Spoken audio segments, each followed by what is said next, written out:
The human settlement on 442B had been standing for exactly 3 years when first saw the warning signs. The outpost was small, built into the side of a rocky ridge that overlooked the dark plains of an alien world. 12 people lived there now, down from the original 15 when the colony started.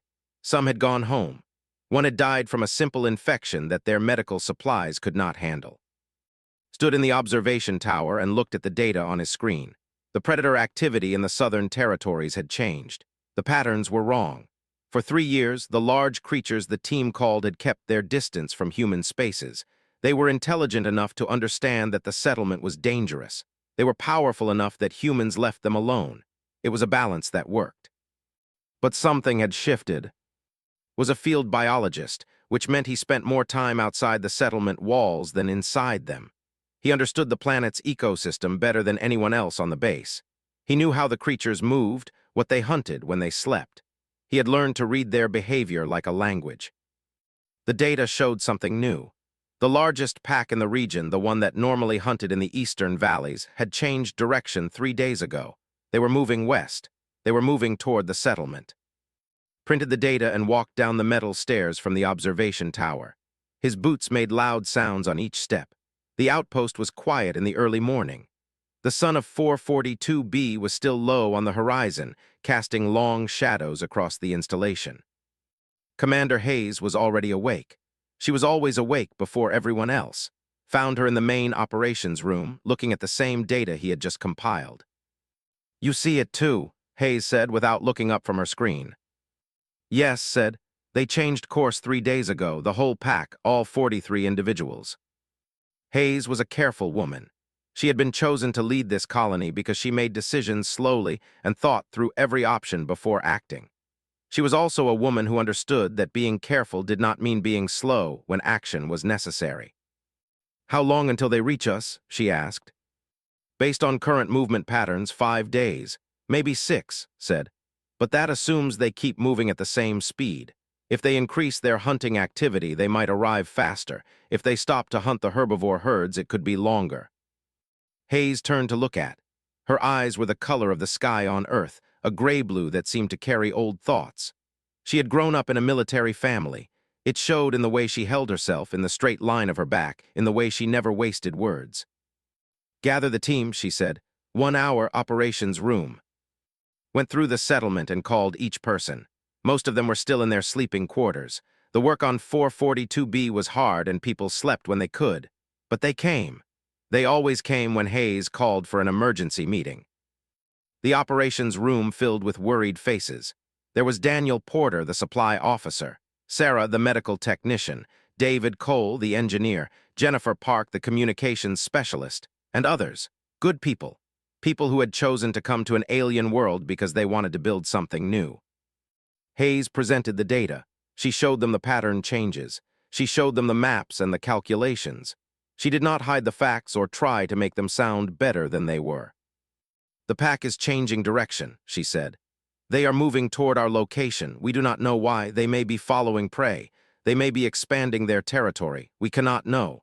But we must prepare for the possibility that they will attack." "What do we do?" Daniel asked. "First, we reinforce the barriers," Hayes said, looking at David Cole. "I want every gate sealed. I want the perimeter checked for weak points. If they come at us, I want them to find walls they cannot break easily." David nodded. He was already thinking about how to do it. "Second, all outdoor work is suspended," Hayes continued. "No one goes beyond the walls without my direct order. No supply runs, no research expeditions. We stay inside and we stay safe." "For how long?" Jennifer asked. "Until we know more," Hayes said. "That could be weeks," Sarah said quietly. "Yes," Hayes agreed. "It could be."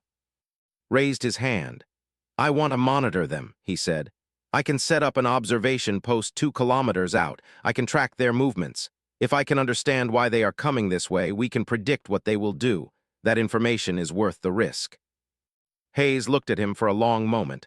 "That is dangerous. They may see you as a threat." "They will not come that close without hunting," said. "I will be careful, and if something goes wrong, I can run back to the settlement in less than an hour. You will have time to prepare." Hayes considered this. She knew he was good at what he did. She also knew that information was as valuable as walls when you were under threat. "All right," she said, "but you check in every day, every single day at 10 in the morning and at 6 in the evening. If you miss a check-in, I am sending a team to find you. And you are never to engage the creatures directly. You observe and you report." "Understood," said. That afternoon, packed his equipment and walked out of the settlement. Behind him, David and his team were already beginning work on the barriers. The gates were being sealed. The walls were being reinforced. The quiet human outpost on 442B was becoming a fortress. Set up his observation post in a natural shelter created by fallen rock. From there, he could see across 10 kilometers of open ground. His camera system was good. His binoculars were better. He had enough food and water for 2 weeks. He had a rifle and supplies that could keep him alive if something went wrong. He waited. On the second day, he saw them. The pack appeared on the horizon like a dark wave moving across the landscape. They were massive creatures, standing on powerful hind legs with multiple limbs extending from their bodies. Their skin was a dark red color, almost brown in the shadows. Their eyes were intelligent and aware. Started his observation log. He watched them move, he recorded their behavior, he took notes on every action. They were hunting. They brought down a large herbivore and fed. They rested. Then they continued moving. Toward the settlement. Made his evening report to Hayes at 6 o'clock exactly. His voice was steady, but Hayes could hear the tension in it. "They are definitely headed this way," he told her. "I do not think they have detected the settlement yet, but they will in 2 or 3 days. They are following the main herbivore migration route, and that leads directly past our gates. Had been watching the pack for 5 days straight when he noticed the change. The creatures had always moved as a unified group, the strongest hunting while the others surrounded them in a protective formation. But now, the pattern was breaking down. The pack was slowing. The largest hunters were moving ahead, but 3 of the adults were falling behind, zoomed his camera lens and focused on the lagging creatures. At first, he thought they were sick or injured. Then he understood what he was seeing. They were carrying young. Not carrying them in arms exactly. They did not have arms like humans, but the juvenile creatures, barely half the size of the adults, were moving with the group. 5 of them, counted 3 times to make sure. 5 young traveling with the pack. This changed everything, made a detailed note in his observation log. Migration, not hunting. The pack had evolved enough to protect its young. This was a family group moving through dangerous territory. This was a survival instinct, not a territorial expansion. Continued to track them through day 6. The sun of 442B was cold and weak, and the temperature dropped dramatically at night. The young creatures huddled together, their bodies creating warmth. The 3 adults that had separated from the main hunting group positioned themselves around the cubs protectively. Then something terrible happened. On the evening of the 6th day, the main hunting pack made a decision. Watched it happen through his binoculars, and for a moment he did not believe what he was seeing. The largest hunters, the strongest members of the group, simply stopped and turned away from the migration route. They were abandoning the weaker adults and the cubs. It made a kind of brutal sense. The migration was stressful on the pack. Food was limited. The young ones moved slowly. The injured adults could not hunt effectively. In the harsh logic of survival, a predator pack would sometimes split. The weak would be left behind. The strong would live. By the morning of day 7, could see the injured adults and the 5 cubs from his observation post. They were moving slowly without direction. The main pack was already 3 kilometers away, and the distance was increasing. The young were confused. They made sounds that assumed were cries, calls to the adults that had abandoned them. Faced a problem. The injured pack would not survive on their own. The temperature was dropping as a storm approached. The cubs could not hunt. The adults that remained were too damaged to catch the fast, intelligent herbivores that lived on 442B. In 3 days, maybe 4, they would all be dead. But there was something else. Dead and desperate creatures were the most dangerous kind. If the separated pack became hungry enough, if they became desperate enough, they might approach the settlement. They might attack. Starving animals did not follow logic. They followed instinct. They followed pain. Made a decision that no observer should make. He left his post. He did not report to Hayes first. That was against her direct order, but understood something that the commander might not fully see. He understood that the situation had changed completely. This was no longer a dangerous pack approaching the settlement. This was a family group dying in the snow. He hiked toward the moving pack, staying at a safe distance. The injured adults never detected him. They were too focused on their dying young, too weakened by their own wounds to maintain proper warning systems. Watched as one of the juveniles simply collapsed. The creature was not attacked or killed. It simply stopped moving and fell into the snow. The other cubs cried out. One of the adults tried to lift the small body but could not. They left it behind and continued on. By nightfall, another cub had fallen, then another.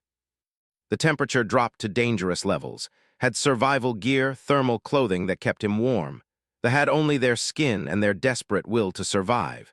He watched as the 3 remaining cubs huddled together against one of the injured adults. The creature was barely conscious, but it protected them with its body.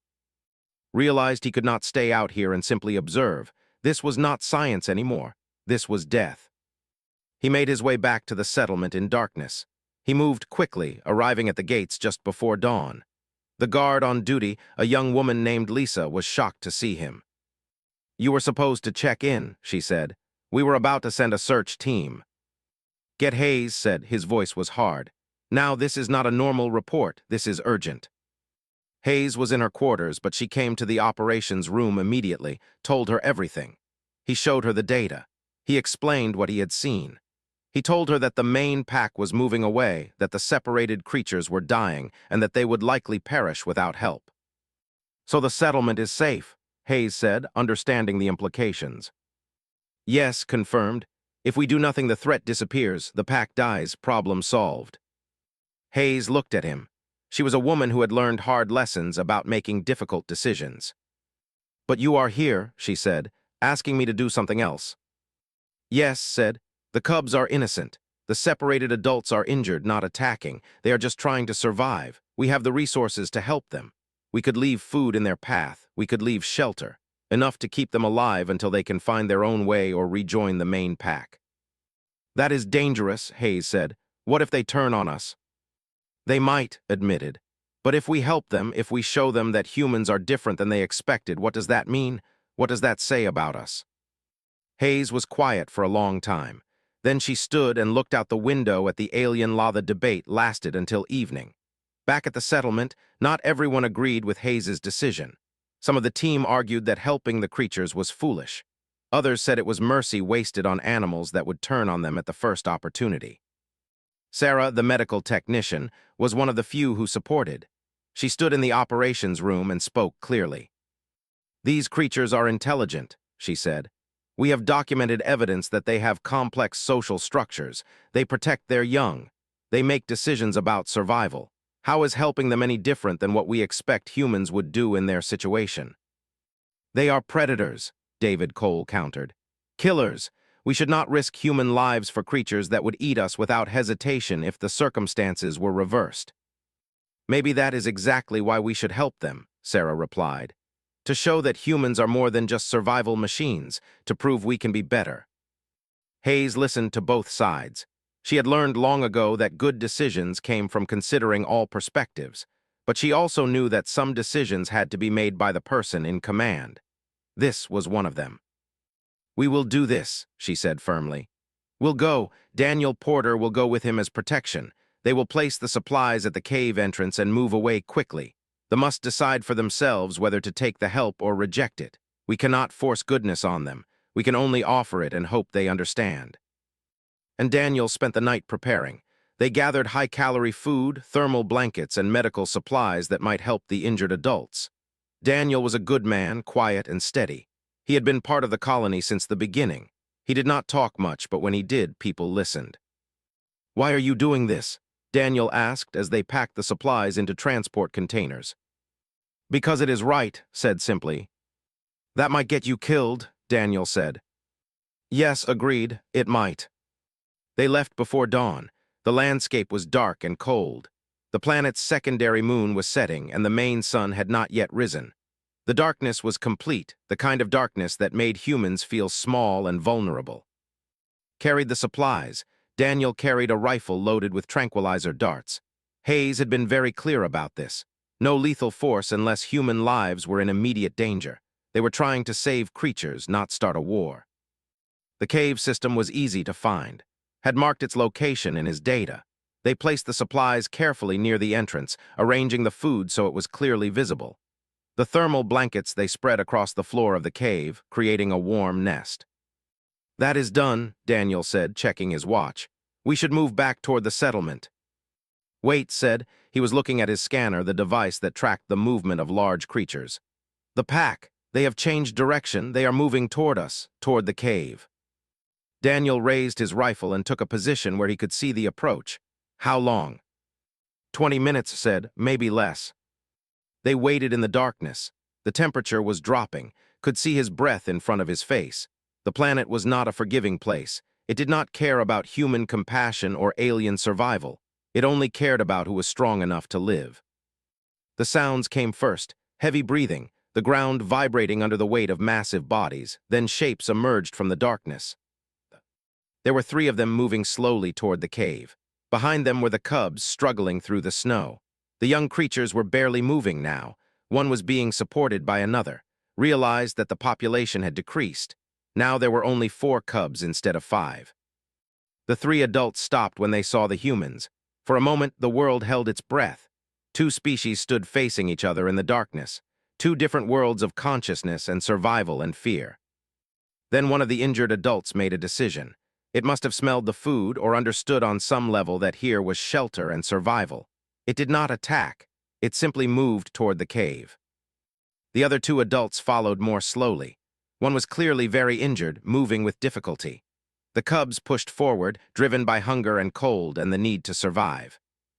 "They are taking the supplies," Daniel said, amazed. But then something changed. The most heavily injured adult, the largest of the 3, suddenly focused on. The creature made a sound that was not a cry or a warning. It was a challenge. The adult had understood that had placed the supplies. The creature did not know if this was a gift or a trap. Protection instinct took over. The injured charged. Daniel shouted a warning but was already moving. He did not run. Instead, he moved toward the creature, toward the cubs, positioning himself between the adult and the young ones. It was an absurd gesture, a human standing against a massive alien predator. It should not have meant anything. But it did. Felt the creature's limb strike him across the chest. He was thrown backward into the snow. Blood came from his mouth. His ribs screamed with pain, but he did not move away from the cubs. He stayed between them and the attacking adult. Daniel fired the rifle. The dart caught in the shoulder. The creature screamed and turned toward Daniel, but the tranquilizer was already working. The massive body swayed. The legs weakened. The creature fell. It fell forward and threw himself to the side. The adult crashed into the snow where he had been standing a moment before. Lay in the darkness, bleeding and broken. He could taste blood in his mouth. He could not move. His body had simply stopped working. The pain was incredible, but he was conscious. He was aware. The cubs approached him. The young did not attack. They touched him with their appendages, gentle movements across his broken body. The touch was not violent. It was something else. Something that humans might call recognition, connection. Daniel was kneeling beside him. "Can you hear me?" Tried to speak. His voice was barely a whisper. "The cubs," he said. "Get me away from the cubs." Daniel did not understand at first. Then he realized, was injured and bleeding. The smell of blood would trigger predator instinct. The young creatures might not be able to help themselves. Daniel pulled away from the cubs and the fallen adult. He used his radio to call the settlement. He told them what had happened. He told them that was hurt, badly hurt, and they needed a medical team immediately. Hayes's voice came back. "Stay where you are. Medical team is being assembled now. They will be there in 30 minutes. 30 minutes was a long time. 30 minutes was how long it took to bleed to death. 30 minutes was the distance between survival and the void. Lay in the snow and watched the 2 healthy adults were now in the cave, eating the food. The cubs were with them. The fallen adult was beginning to regain consciousness from the tranquilizer, movements becoming more coordinated. Did not wake for 2 days. His body was severely damaged. The injuries across his chest and abdomen were deep and extensive. 3 ribs were broken. 1 lung had been partially collapsed by the impact. He had lost significant amounts of blood. Sarah worked on him for 8 hours straight. stopping only when her hands began to shake too badly to hold the surgical instruments.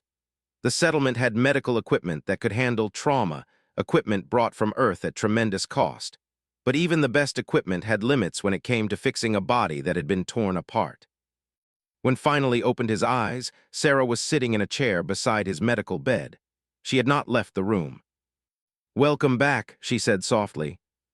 Tried to speak. His throat was dry. His voice came out as barely more than a whisper. "The cubs," he said. "All alive," Sarah confirmed. "All of them. The 2 injured adults survived too. They stayed at the cave for 2 days, then the main pack came. We watched through the observation equipment. The whole pack arrived and seemed to recognize the separated group. They incorporated them back into the larger family unit and moved north. They have not been seen since." Closed his eyes. The effort of staying conscious was too much. He slipped back into sleep. Over the next week, drifted in and out of awareness. Sarah was always there. Sometimes Daniel came to sit with him. Commander Hayes visited twice, standing silently at the end of his bed, her military bearing somehow softened by the sight of the broken man in front of her. "You did something important," she told him on the second visit. "You should know that." Did not understand at first. But as he became stronger, as the pain medications allowed him to think more clearly, Sarah explained what had happened after his collapse. Daniel had remained at the cave while the medical team transported him back to the settlement.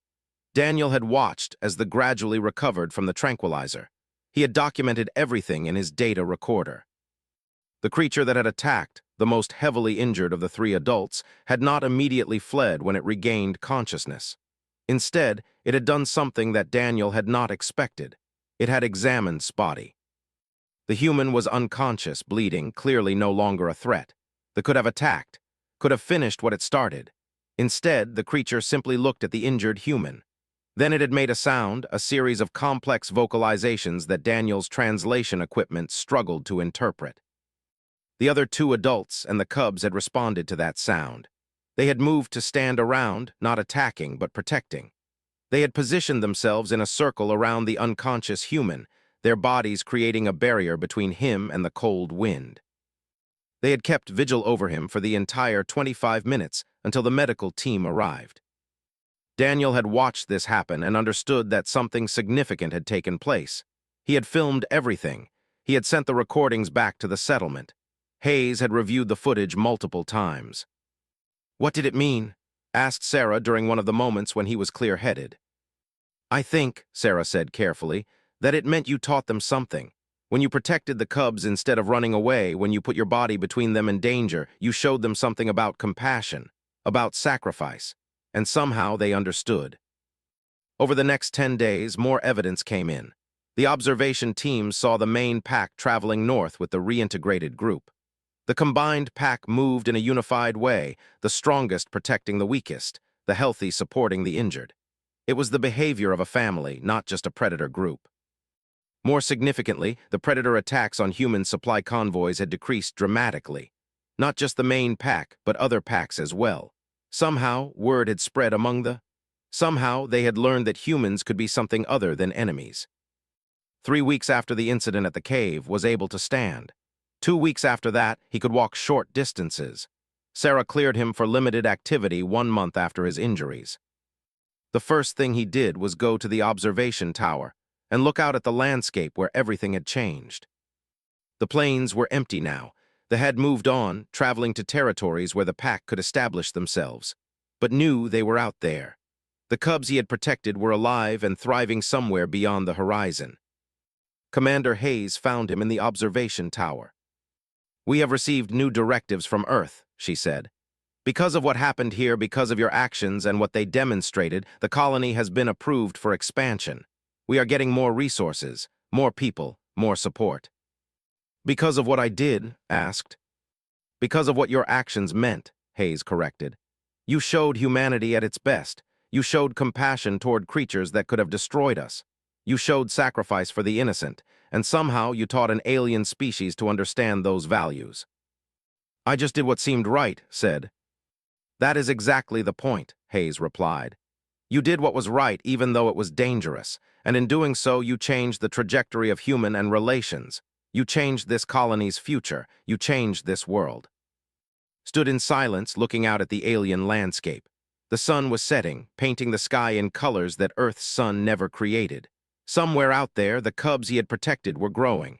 They would tell other cubs about the human who had fallen in the snow. They would remember. And understood something profound. He fell silent not because he was dead, but because he had learned that sometimes the most powerful action a human could take was to sacrifice without expecting gratitude, to help without demanding recognition, to shield the innocent and then step back into quietness, knowing the deed itself was the only reward that mattered. In saving the cubs, he had saved something in humanity itself. He had proven that humans were more than tools. 2 months after the incident at the cave, stood in front of the entire colony. Every person at the settlement was gathered in the main hall. The medical bay had released him with restrictions. No heavy lifting, no strenuous activity, but he could talk, he could stand, he could tell his story. The colony had changed. News of what happened had been sent back to Earth. Earth had responded with overwhelming support. The 442b colony was no longer an isolated outpost struggling to survive. It was now the location where humanity had made first contact with an intelligent alien species in the most meaningful way possible. "I want to be clear about something," said, his voice still slightly rough from his injuries. "I did not make the decision to help the cubs because I expected gratitude. I did not do it because I thought it would benefit the colony. I did it because those creatures were innocent and they were going to die." The room was silent. Everyone had heard the story multiple times, but hearing it from himself was different. This was a man who had nearly given his life for what he believed. "We came to this world to build something new," continued. "We came here because we wanted to leave behind the mistakes of Earth. We wanted to be a different kind of human. When I saw those cubs dying in the snow, I understood that this was our moment. This was when we had to choose who we wanted to be."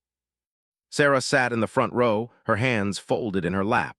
She had been against him in many ways, pushing him to explain his choices, challenging him to think about the consequences. But she had also been his strongest advocate in the days following the attack. Daniel Porter was there too, the man who had held the rifle and protected him when the charged. Daniel had said very little about that night, but everyone knew his actions had made the difference between life and death. "I fell silent," said, "not because I died, but because I understood something. I understood that the most important things are often accomplished in quiet moments.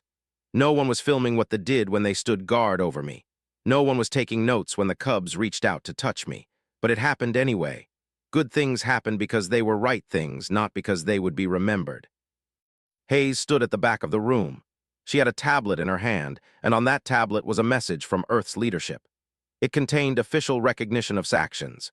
It contained approval for the colony's expansion. It contained something else too, something that had made Hayes smile more than had seen in the entire 3 years she had been in command. After the gathering was given a room of his own, away from the medical bay. It was small, but it had a window that looked out toward the northern territories where they had gone. Hayes brought him the tablet. "Read this," she said. The message was long and detailed, but what struck most was a single paragraph near the end. It described how other colonies on other worlds were now being instructed to approach first contact with intelligence differently. Instead of assuming hostility, instead of building walls first and seeking peace later, they were being told to look for opportunities to demonstrate that humanity was capable of mercy. "Because of you," Hayes said, "the approach to establishing relations with new species has changed across all of human space exploration. You have influenced policy that will affect thousands of colonies and millions of people." Did not know what to say. He had not thought about his actions in such large terms. He had only thought about the cubs. Over the next weeks, observations from the distant monitoring stations brought more remarkable data. The packs in the region had not attacked any human operations in 53 days. Before the incident, the average was 3 attacks per month. Something had fundamentally changed in the relationship between the species. Researchers worked to understand what had happened. The answer was slower in coming than they expected, but when it arrived, it was clear. The cubs that had protected had reached adolescence. They were now part of the main pack, occupying a special status within the group. The older treated them with deference, and they, in turn, appeared to teach younger cubs about humans. The message was simple. Humans were not enemies. Humans were protectors of the innocent. This message had spread through multiple packs, carried by the memory of the cubs had saved. You changed the world, Sarah told one evening as they sat on the settlement's observation deck. You actually changed the world. I did what seemed right, said, that is all. And that is exactly why it matters, Sarah replied. 4 months after his recovery began, requested permission to return to field observation. Hayes approved it, but with modifications. He would not work alone. He would have regular check-ins. He would take advanced medical supplies. Agreed to everything. He needed to be outside, needed to be in the landscape where everything had changed. On his first week back in the field, something happened that made him understand the depth of what his sacrifice had meant. He was monitoring a herd of herbivores when he heard sounds. They were approaching. Froze, ready to take defensive action, but the creatures did not attack. The pack, a group of 15 individuals, simply approached and circled him at a distance. Then one of them came closer. It was one of the cubs, recognized the pattern of scars on its body. This was one of the 5 he had protected. The adolescent approached until it was close enough to touch. Then it extended one of its appendages and gently placed it on its shoulder. The touch was brief. Then the creature returned to the pack. The entire group turned and moved away, disappearing into the landscape. Stood alone, tears running down his face. He understood what had just happened. The creature had recognized him. It had acknowledged what he had done. And it had moved on, accepting that the debt had been paid not with gratitude or slavery, but with recognition and respect. That night sat in his observation post and looked at the stars above 442b. Somewhere out there, the creatures he had saved were living their lives. They were teaching their young. They were spreading the story of the human who had fallen in the snow protecting innocence. They were proving that humans were different, that humans could be more than hunters and conquerors. And fell into a silence that was profound and complete, not the silence of death, but the silence of understanding. The silence of a man who had learned that the most meaningful actions in life often went unrecognized. That sacrifice mattered not because it was remembered, but because it changed the trajectory of a world. The colony continued to grow. More people arrived from Earth. New facilities were built. The relationship with the stabilized into something approaching coexistence. They shared the world now, human and alien, each respecting the other's right to exist. And in the heart of the colony, in a small outpost looking out over the alien landscape, a human named stood in silence and knew that he had done something that mattered. Not because anyone told him so. Not because he received recognition or reward. But because he had chosen to protect the innocent, and in doing so, had changed everything. The silence was not an ending. It was a beginning. The beginning of a new era where humans and an alien species had learned to understand each other not through weapons or words, but through an act of simple, overwhelming compassion. The silence was the most powerful voice of all. The voice of a human who had learned what it truly meant to be better. Survival and conquest. They were beings capable of choosing mercy over safety, capable of choosing compassion over fear. The silence he fell into was not the silence of death. It was the silence of profound understanding. It was the silence of a man who had learned what it truly meant to be human on an alien world. "Why did you do that?" Daniel asked. Coughed and more blood came. "Because they were innocent," he said, "and that is the only reason we need." The medical team arrived in 25 minutes. They worked quickly and efficiently. They carried to the vehicle. They wrapped his wounds. They started fluids and pain management. As they were leaving, looked back at the cave. They were gathered together now, the adults and the cubs. They were sheltering in the warmth. They were eating the food. They were alive because a human had fallen silent in the snow. Beyond their walls. "You will deliver the supplies," she said finally. "And someone will watch with a rifle in case the creatures attack. But if this goes wrong, if anyone gets hurt, this is on you. You understand?" "I understand," said. That afternoon, the settlement prepared food packets and thermal blankets. They selected a sheltered cave system 3 kilometers from the dying pack. It was in the direction they would naturally travel. It was defensible. It was far enough from the settlement. It was turned to face the unknown. "Stay alert," Hayes said, "and come back if you see anything change." Did not sleep much that night. He watched the creatures rest under the strange stars of 442b. These were dangerous animals. These were hunters that had never known mercy, and they were coming toward the only home humanity had on this world.